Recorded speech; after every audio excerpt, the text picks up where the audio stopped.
ସଦାପ୍ରଭୁଙ୍କ ନାମରେ ଧନ୍ୟବାଦ ହେଉ।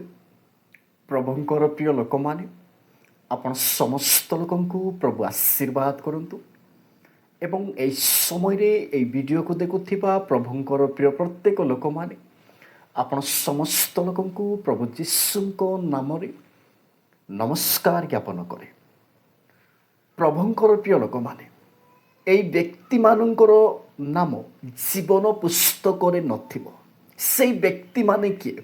ଆପଣ ମଧ୍ୟ ହେଇଥାଇପାରନ୍ତି, କିମ୍ବା ପ୍ରଭୁଙ୍କର ପ୍ରିୟ ଦାସ ଦାସୀମାନେ ହେଇଥାଇପାରନ୍ତି, କିମ୍ବା ଅନେକ ଲୋକ ହେଇଥାଇପାରନ୍ତି। ପ୍ରଭୁଙ୍କର ପ୍ରିୟ ଲୋକମାନେ, এই ବ୍ୟକ୍ତିମାନେ ସ୍ୱର୍ଗ ରାଜ୍ୟରେ ପ୍ରବେଶ କରିପାରିବେ ନାହିଁ ଏବଂ ଏମାନଙ୍କର ନାମ ଜୀବନ ପୁସ୍ତକରେ ନଥିବ। এই ବ୍ୟକ୍ତିମାନେ କିଏ?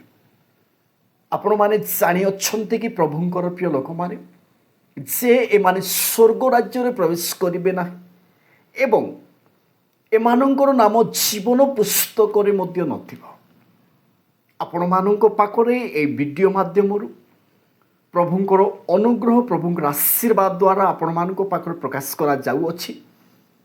ପ୍ରଭୁଙ୍କର ପ୍ରିୟ ଲୋକମାନେ, ବାଇବଲରେ ଥିବା କେତୋଟି ମୁଖ୍ୟ ବିଷୟ ଆପଣମାନଙ୍କ ପାଖରେ ପ୍ରକାଶ କରିବା ପାଇଁ ଚାହେଁ।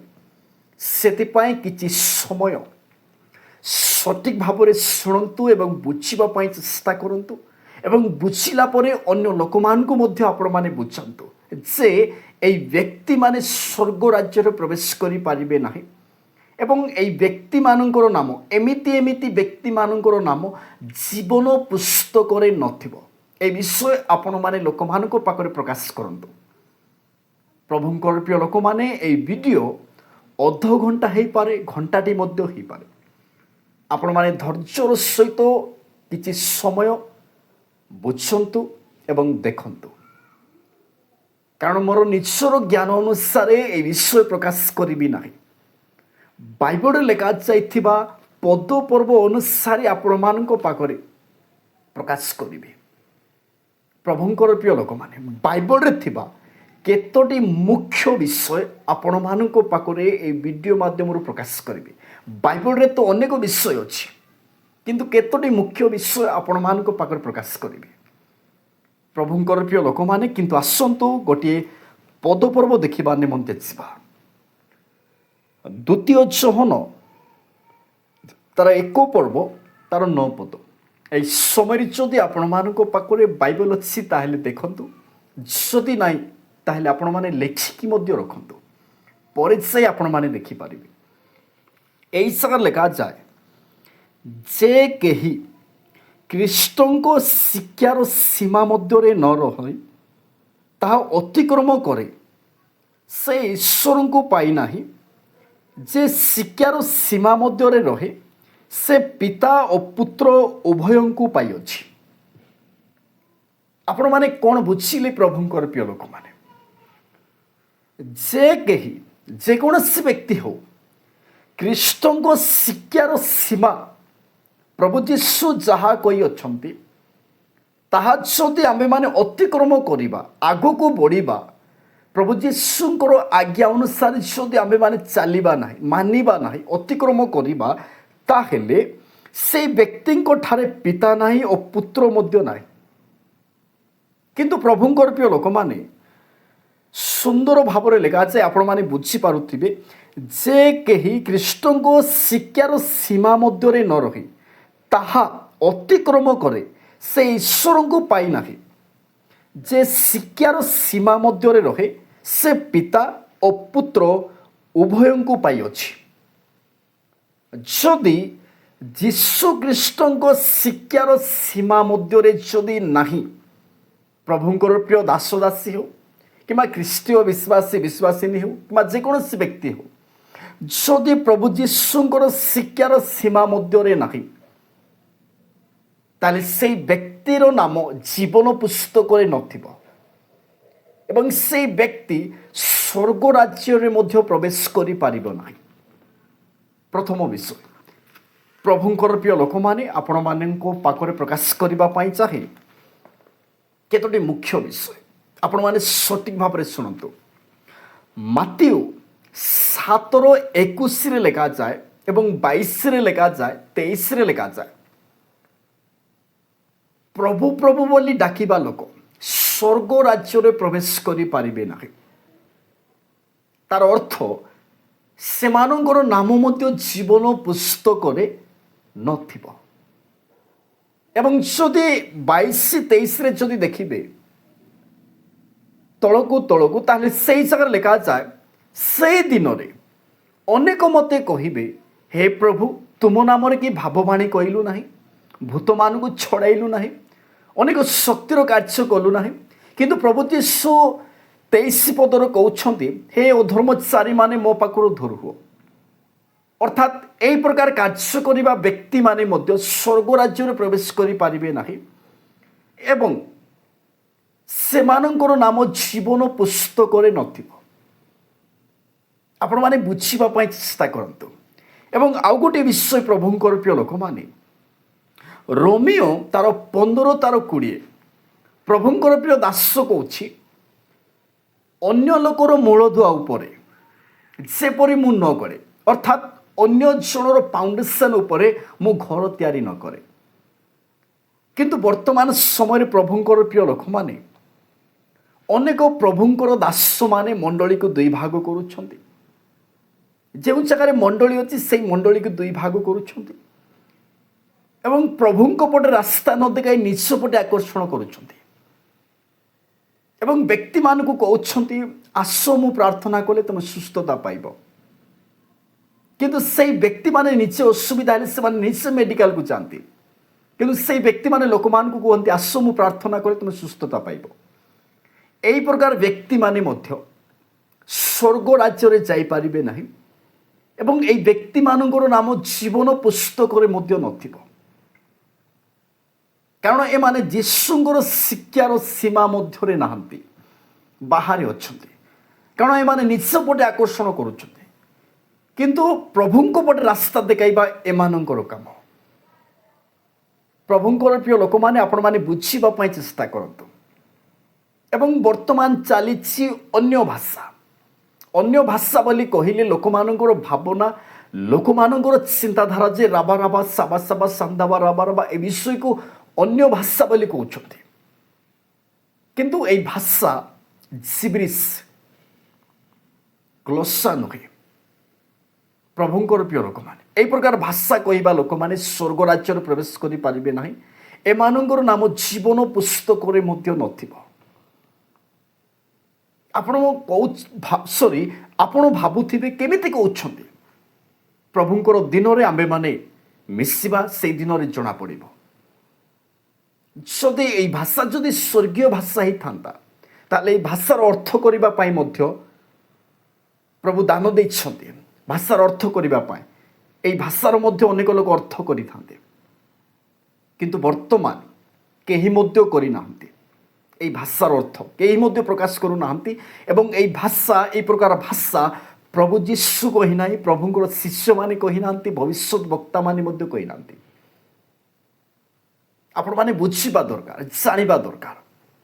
এই ପ୍ରକାର ଭାଷା କହିବା ଲୋକମାନେ ମଧ୍ୟ ସ୍ୱର୍ଗ ରାଜ୍ୟରେ ପ୍ରବେଶ କରିବେ ନାହିଁ। ତାହା ସଙ୍ଗେ ସଙ୍ଗେ ଏମାନଙ୍କର ନାମ ଜୀବନ ପୁସ୍ତକରେ ନଥିବ।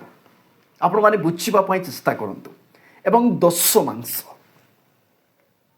ଯେଉଁମାନେ 100ରୁ 10% ମାଗୁଛନ୍ତି, ସେମାନଙ୍କର ନାମ ମଧ୍ୟ ଜୀବନ ପୁସ୍ତକରେ ନଥିବ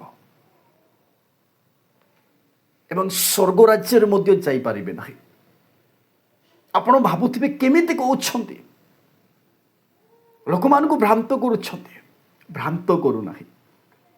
2 ତିମୋଥୀ ତାର 4 ପର୍ବ 3 ପଦରୁ ଯଦି ଆପଣମାନେ ତଳକୁ ତଳକୁ ଯଦି ଦେଖିବେ, ତାହେଲେ ବର୍ତ୍ତମାନ ସମୟରେ ସଠିକ୍ ଶିକ୍ଷାରେ ଯଦି କୁହାଯାଏ, ଦିଆଯାଏ, ତାହେଲେ ଲୋକମାନେ ସମ୍ଭାଳି ପାରୁନାହାନ୍ତି। ଯଦି ସେମାନଙ୍କର କାନକୁ ସୁନ୍ଦର ଲାଗିଲା ଭଳି ଯଦି କୁହାଯାଏ, ତାହେଲେ ଲୋକମାନେ ଆନନ୍ଦ କରୁଛନ୍ତି ଏବଂ ନିଜ ଇଚ୍ଛା ଅନୁସାରେ ଶିକ୍ଷକମାନଙ୍କୁ ସଂଗ୍ରହ କରୁଛନ୍ତି ଏବଂ ସତ୍ୟ ବାକ୍ୟରେ ମନ ନ ଦେଇ କଳ୍ପିତ କାହାଣୀ ପ୍ରତି ମନ ଦେଉଛନ୍ତି। ଏହି ପ୍ରକାର ଲୋକମାନେ ମଧ୍ୟ ସ୍ୱର୍ଗ ରାଜ୍ୟରେ ଯିବେ ନାହିଁ ଏବଂ ଏମାନଙ୍କର ନାମ ମଧ୍ୟ ଜୀବନ ପୁସ୍ତକରେ ନଥିବ। ପ୍ରଭୁଙ୍କର ପ୍ରିୟ ଲୋକମାନେ, ଆପଣମାନେ ବୁଝିବା ପାଇଁ ଚେଷ୍ଟା କରନ୍ତୁ। ଗୋଟିଏ ମେଡିସିନ ଯଦି ତାର ଡେଟ୍ ଯଦି ଖତମ ହେଇଯାଏ, ଏକ୍ସପାୟାର ହେଇଯାଏ, ତାହେଲେ সেই ମେଡିସିନକୁ ଆଉ ବ୍ୟବହାର କରାଯାଏ ନାହିଁ, ନୂତନ ମେଡିସିନ ଦିଆଯାଏ। ଠିକ୍ ସେମିତି ପୁରାତନ ବ୍ୟବସ୍ଥା ଯେବେ ଯୀଶୁ ଆସିଲେ ସେଇ ଦିନଠାରୁ ପୁରାତନ ନିୟମ ଏକ୍ସପାୟାର ହେଇଯାଇଛି। ଆପଣମାନେ ବୁଝିବା ପାଇଁ ଚେଷ୍ଟା କରନ୍ତୁ ପ୍ରଭୁଙ୍କର ପ୍ରିୟ ଲୋକମାନେ। ଏବଂ ବ୍ୟଭିଚାର କରିବା ଲୋକମାନେ, ଖରାପ କାର୍ଯ୍ୟ କରିବା ଲୋକମାନେ, ଏବଂ ଯେଉଁ ବ୍ୟକ୍ତିମାନେ ଅନ୍ୟକୁ ଶିକ୍ଷା ଦେଉଥିବେ କିନ୍ତୁ ନିଜେ ସେହି ପ୍ରକାର କାର୍ଯ୍ୟ କରୁଥିବେ ଏବଂ ନିଜ ପଟେ ଆକର୍ଷଣ କରୁଥିବେ ଲୋକମାନଙ୍କୁ, ଜଗତର ଶିକ୍ଷା ଦେଉଥିବେ, ବାଇବଲର ଗୋଟିଏ ପଦପର୍ବ ପଢ଼ି ଜଗତର ଶିକ୍ଷା ଦେଉଥିବେ, এই ବ୍ୟକ୍ତିମାନେ ମଧ୍ୟ ସ୍ୱର୍ଗ ରାଜ୍ୟରେ ପ୍ରବେଶ କରିବେ ନାହିଁ ଏବଂ এই ବ୍ୟକ୍ତିମାନଙ୍କର ନାମ ମଧ୍ୟ ଜୀବନ ପୁସ୍ତକରେ ନଥିବ। ଯେଉଁମାନେ ବାଇବଲର ବାହାରେ ଶିକ୍ଷା ଦେଉଛନ୍ତି, ବାଇବଲର ଭିତରେ ନ ରହି ବାହାରେ ଶିକ୍ଷା ଦେଉଛନ୍ତି, ସେମାନଙ୍କର ନାମ ଜୀବନ ପୁସ୍ତକରେ ନଥିବ, ସ୍ୱର୍ଗ ରାଜ୍ୟରେ ପ୍ରବେଶ କରିପାରିବେ ନାହିଁ।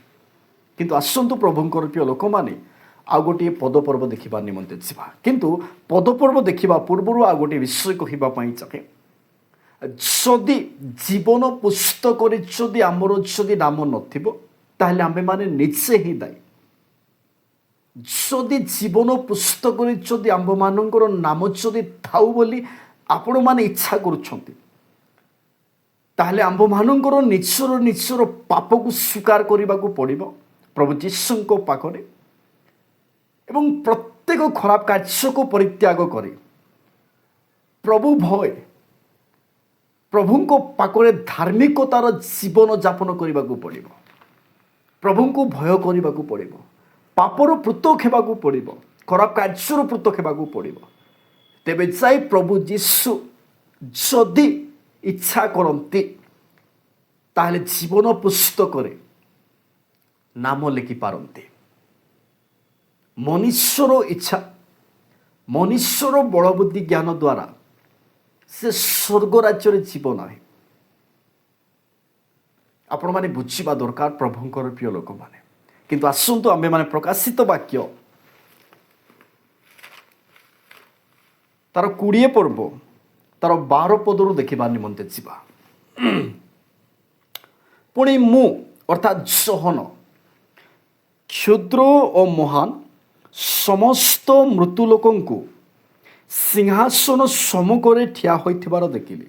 ଯୋହନ କହୁଛନ୍ତି, ମୁଁ ସାନ ଏବଂ ବଡ଼ ଅର୍ଥାତ୍ କ୍ଷୁଦ୍ର ଏବଂ ମହାନ ଅର୍ଥାତ୍ ସାନ ଏବଂ ବଡ଼ ସମସ୍ତ ମୃତ୍ୟୁ ଲୋକଙ୍କୁ ପ୍ରଭୁ ଯୀଶୁଙ୍କର ସିଂହାସନ ସମ୍ମୁଖରେ ଠିଆ ହେବାର ଦେଖୁଅଛି। ଯୋହନ ଏବଂ କହିଲେ ବା ଲେଖିଲେ, ଆଉ ପୁସ୍ତକ ସବୁ ଫିଟାଗଲା।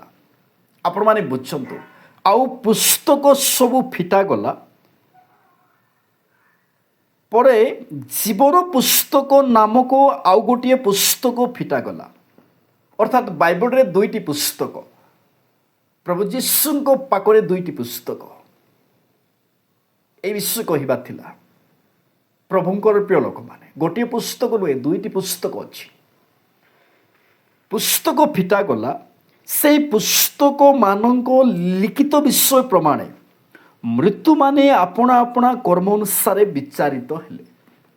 ମୃତ୍ୟୁମାନେ ଆପଣା ଆପଣା କର୍ମ ଅନୁସାରେ ବିଚାରିତ ହେଲେ।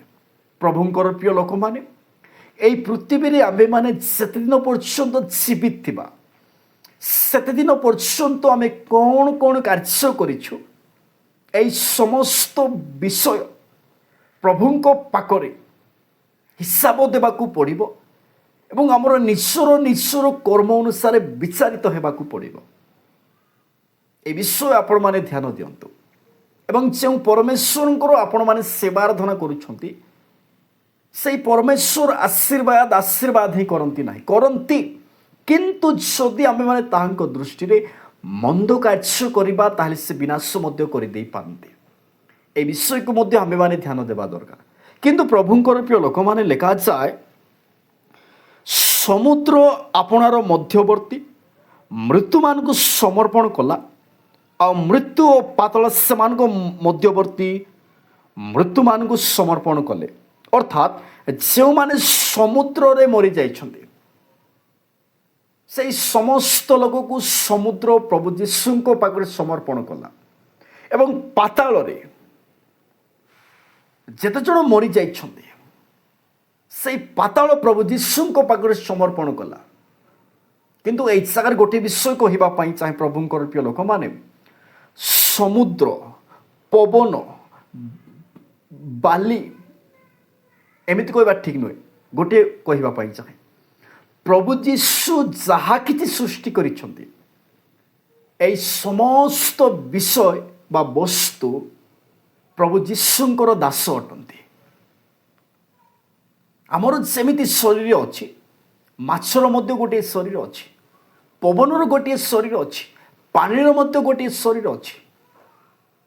ସମସ୍ତଙ୍କର ଗୋଟିଏ ଗୋଟିଏ ଶରୀର ଅଛି ଏବଂ ଆମେମାନେ ସମସ୍ତ ଲୋକ ଏବଂ ସମସ୍ତ ପ୍ରାକୃତିକ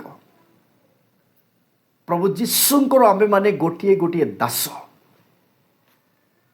ଆପଣମାନେ ବୁଝିବା ପାଇଁ ଚେଷ୍ଟା କରନ୍ତୁ। ସେଥିପାଇଁ ପ୍ରଭୁ ଯୀଶୁ ଯେତେବେଳେ ପାଣିରେ ଚାଲୁଥିଲେ ପବନକୁ କହିଲେ, ସମୁଦ୍ରକୁ କହିଲେ ଚୁନି ହ ଚୁପ୍ କର, ସେହି ସମୟରେ ସମସ୍ତ ବିଷୟ ବା ସମସ୍ତ ବସ୍ତୁ ଧୀର ଏବଂ ସ୍ଥିର ହେଲା। କାରଣ ସେମାନେ ପ୍ରଭୁ ଯୀଶୁଙ୍କର ଆଜ୍ଞାକୁ ମାନନ୍ତି, କାରଣ ସେମାନେ ପ୍ରଭୁ ଯୀଶୁଙ୍କର ଦାସ ଅଟନ୍ତି। ପ୍ରଭୁଙ୍କର ପ୍ରିୟ ଲୋକମାନେ, ସେଥିପାଇଁ ସମୁଦ୍ର ମଧ୍ୟରେ ଯେଉଁମାନେ ମରିଯାଇଛନ୍ତି ସେହି ସମସ୍ତ ଲୋକଙ୍କୁ ପ୍ରଭୁ ଯୀଶୁଙ୍କ ପାଖରେ ଆଣିଦେବ। ଏବଂ ଲେଖାଯାଏ ପୁଣି ସେମାନେ ପ୍ରତ୍ୟେକ ଆପଣା ଆପଣା କର୍ମ ଅନୁସାରେ ବିଚାରିତ ହେଲେ। ତତ୍ପରେ ମୃତ୍ୟୁ ଓ ପାତାଳକୁ ଅଗ୍ନିମୟ ହ୍ରଦରେ ପକାଗଲେ। ଏହି ମୃତ୍ୟୁ ଅର୍ଥାତ୍ ଅଗ୍ନିମୟ ହ୍ରଦ ଦ୍ୱିତୀୟ ମୃତ୍ୟୁ। ଆମେମାନେ ପୃଥିବୀରେ ଥିବା ମୃତ୍ୟୁବରଣ କରିବା ଏବଂ ସେତେବେଳେ ଆମେମାନେ କର୍ମ ଅନୁସାରେ ବିଚାରିତ ହେବା। ଯଦି ଖରାପ କାର୍ଯ୍ୟ କରିଥିବା ବିଚାରିତ ହେବା, ତାହେଲେ ଯଦି ନରକରେ ଯଦି ଫିଙ୍ଗାଯାଏ ତାହା ହେଉଛି ଦ୍ୱିତୀୟ ମୃତ୍ୟୁ। କିନ୍ତୁ ତାପରେ ଲେଖାଯାଏ ଯାହାର ନାମ ଜୀବନ ପୁସ୍ତକରେ ଲେଖା ହୋଇଥିବାର ଦେଖା ନ ଗଲା ତାହାକୁ ଅଗ୍ନିମୟ ହ୍ରଦରେ ପକାଗଲା, ଅର୍ଥାତ୍ ଦ୍ୱିତୀୟ ମୃତ୍ୟୁ। ପ୍ରଭୁଙ୍କର ପ୍ରିୟ ଲୋକମାନେ, ଯଦି ଆପଣମାନଙ୍କର ନାମ ଯଦି ଜୀବନ ପୁସ୍ତକରେ ଯଦି ଥାଉ ବୋଲିକି ଚାହୁଁଛନ୍ତି, ତାହେଲେ ଆମର ନିଜର ପାପକୁ ଅନୁତାପ କରିବାକୁ ପଡ଼ିବ। ମୁଁ ଜଣେ ପାପୀ ବୋଲିକି କହିବାକୁ ପଡ଼ିବ। ଆମେ ପାପ ପ୍ରତି ମୃତ୍ୟୁ ହେବାକୁ ପଡ଼ିବ। ସମସ୍ତ ଖରାପ କାର୍ଯ୍ୟକୁ ପରିତ୍ୟାଗ କରିବାକୁ ପଡ଼ିବ। ଧାର୍ମିକ ଜୀବନ କାଟିବାକୁ ପଡ଼ିବ। ପ୍ରଭୁ ଭୟ ଅନୁସାରେ ଚଲିବାକୁ ପଡ଼ିବ। ପ୍ରଭୁଙ୍କର ପ୍ରିୟ ଲୋକମାନେ, କେତୋଟି ବିଷୟ ଆପଣମାନଙ୍କ ପାଖରେ ପ୍ରକାଶ କଲି। ସେହି ପ୍ରକାର ଲୋକମାନଙ୍କର ନାମ ଜୀବନ ପୁସ୍ତକରେ ନଥିବ ଏବଂ ସେମାନେ ସ୍ୱର୍ଗ ରାଜ୍ୟରେ ମଧ୍ୟ ପ୍ରବେଶ କରିପାରିବେ ନାହିଁ। ପ୍ରଭୁଙ୍କର ପ୍ରିୟ ଲୋକମାନେ, ଏହି ଛୋଟିଆ ବାକ୍ୟ ଦ୍ୱାରା ଆପଣ ସମସ୍ତ ଲୋକଙ୍କୁ ପ୍ରଭୁ ଆଶୀର୍ବାଦ କରନ୍ତୁ।